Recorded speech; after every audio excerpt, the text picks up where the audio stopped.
Hola y bienvenidos a Coffee Break Spanish. Welcome back to Coffee Break Spanish. Now, in this lesson, we're introducing a new tense. This new tense is called the imperfect, and it's another of the tenses that's used to talk about the past. Sometimes it's a little tricky to begin with to know whether to use the imperfect or the preterite, the one that you've already learned. But with this lesson, we'll explain all the situations where you would use one versus the other, and hopefully everything will become clear. I hope you enjoy the lesson.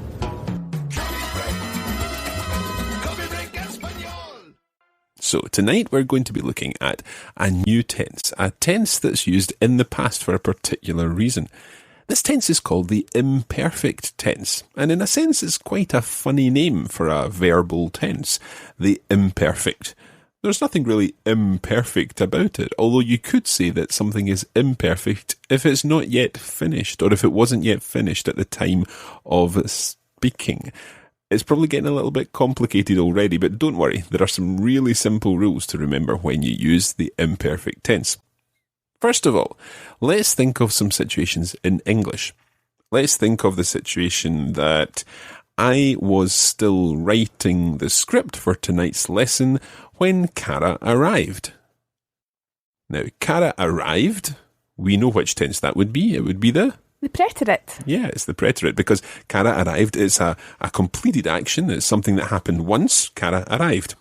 Now, whenever I teach this tense to classes, I always use a kind of strange word, a word that I've made up myself. Cara arrived. Thtum. That is our narrative part of this story. Cara arrived. Thtum. Okay, and if you wanted to spell that, it would be T-H-T-O-O-M. Okay, so that's your thtum. It's your Cara arrived narrative, what happened in the story. But when did Cara arrive? Cara arrived while I was preparing the script. So I was writing the script. That's not a thtum. That's an ongoing thing. Okay, so I was writing the script when thtum, Cara arrived. So Cara arrived is really clear, it's the preterite tense. But I was writing dum-de-dum-de-dum when Cara arrived. Thtum. So I was writing is the imperfect. Okay? I was doing something, the imperfect. So if you think of thtum for your Cara arrived, that's the narrative part. And the imperfect is the dum-de-dum-de-dum-de-dum. I was writing the script when thtum, Cara arrived. So we've got dum-de-dum-de-dums and thums. The dum-de-dum-de-dums are the imperfect. And the thtum is the preterite. Okay, let's think of another example. The boys were playing football when a dog ran onto the pitch. So, which one's your dum-de-dum-de-dum there? The boys were playing football. And the dog ran onto the pitch? Thtum. Thtum, exactly. So, the boys were playing football. That's your imperfect, because it's dum-de-dum-de-dum. And the dog ran onto the pitch. The preterite, because it's your thtum. The dog ran onto the pitch. Okay? Now, to confuse you further here, the dog was running onto the pitch when it tripped and fell over. So the dog was running onto the pitch. Dum-de-dum-de-dum. When it tripped and fell over. Thtum. Yeah, exactly. The dog was running onto the pitch, an imperfect tense, and it fell over, a preterite. So one of your key concepts when you're talking about the imperfect tense, your dum-de-dum-de-dum, is was doing or were doing something. So these are key words, if you like. Was doing, were doing. Was playing, he was playing, they were singing, I was writing, and so on. This was or were doing something is how we would deal with the imperfect in English. It's one of the situations where we would deal with the imperfect in English. Now, let's think of another situation.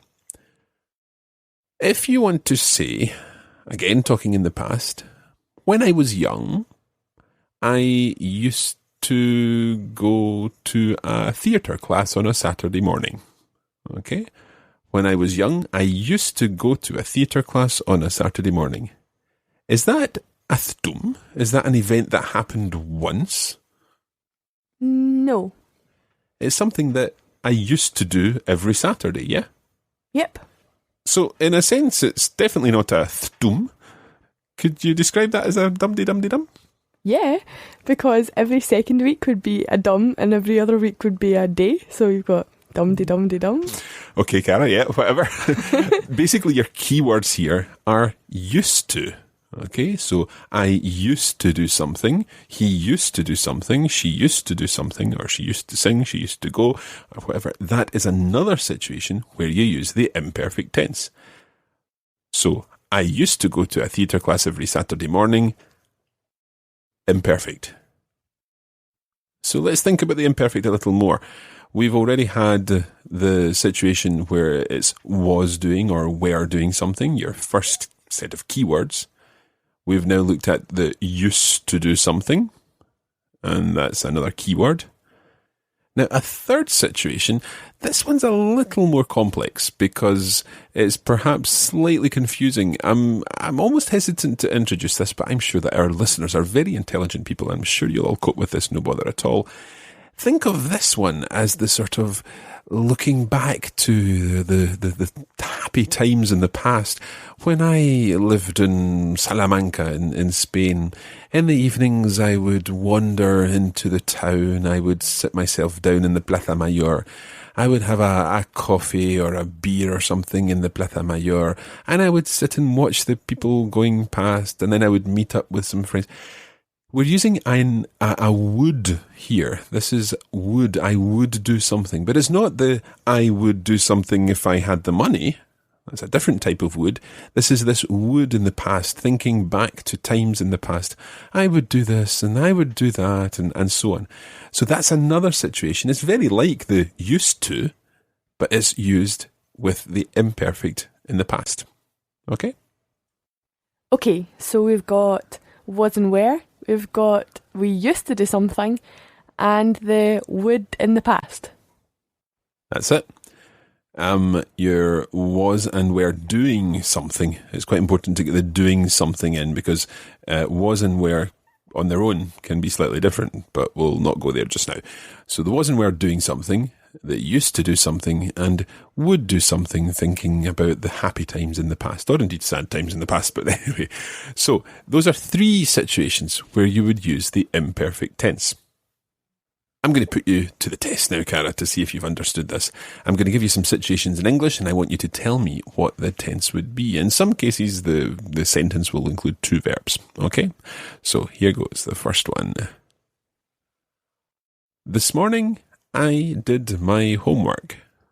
You did your homework once, so that would be a preterite. Muy bien. Okay, number 2.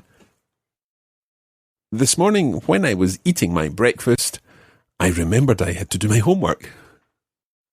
When you were eating your breakfast, that would be the imperfect, but then you realised being the preterite. Good stuff. What about when I was young, I broke my leg? When I was young would be the imperfect, and then I broke my leg would be the perfect. Good stuff, yeah. We'll come back to when I was young a bit later on, but I broke my leg is definitely the preterite.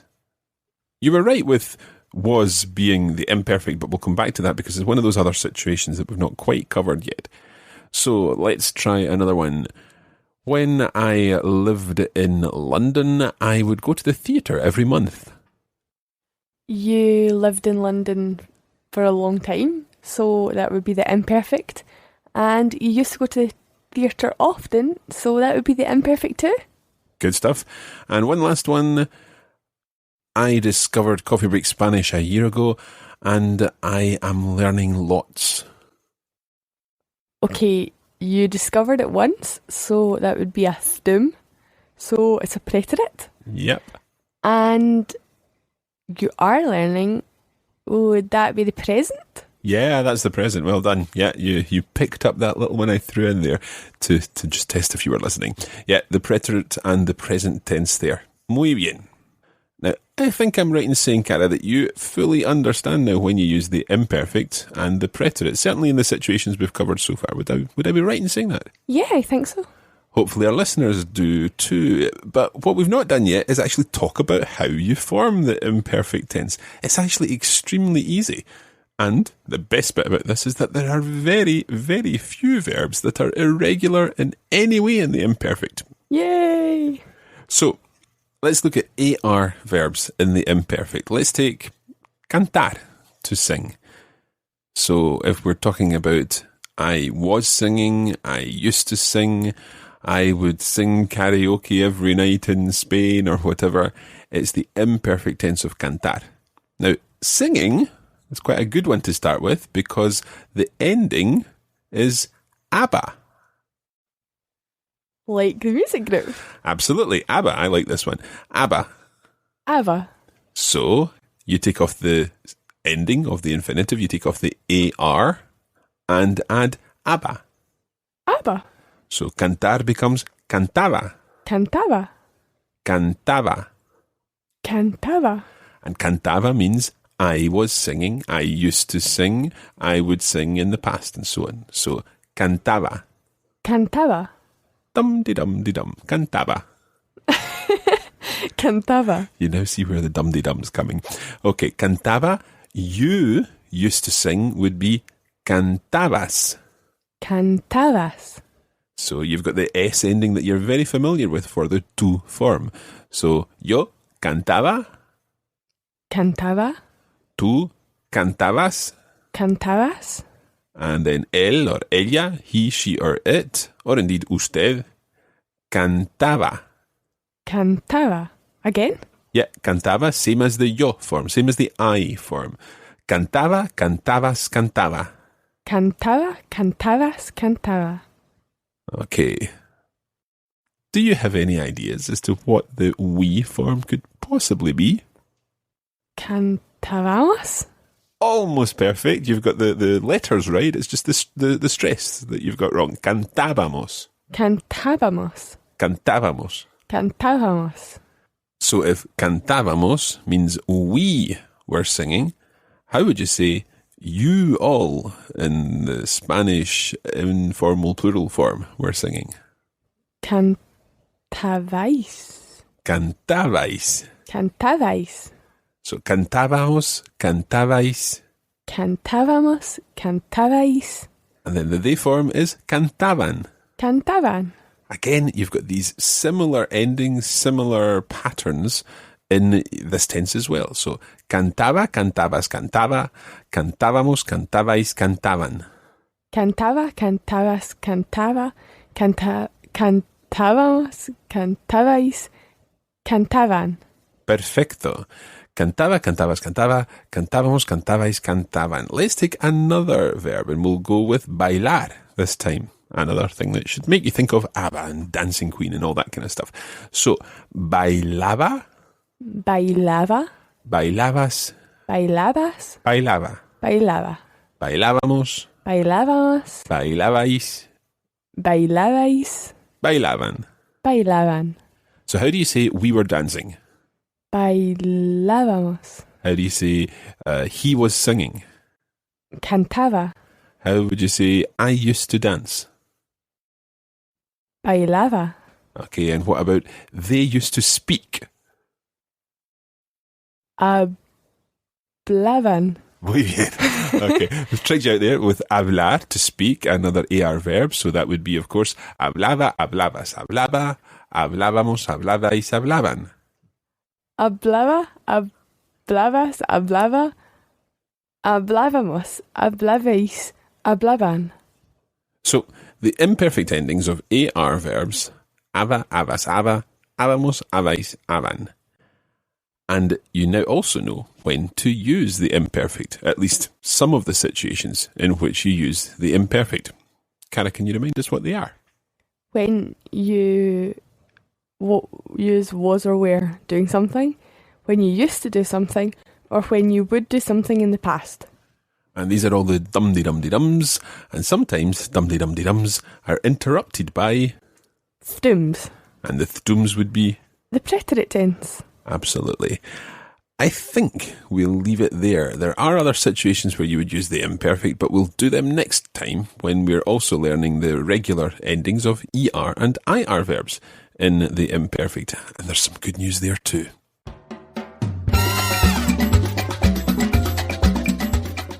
And that's where we're going to leave it today for this edition of Coffee Break Spanish. Thanks for joining us, and we hope it's been useful.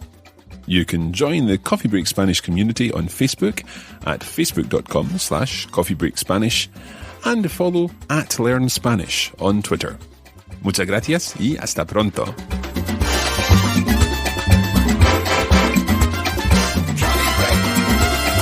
Coffee Break Español. This is a production of the Radiolingua Network. Find out more at radiolingua.com.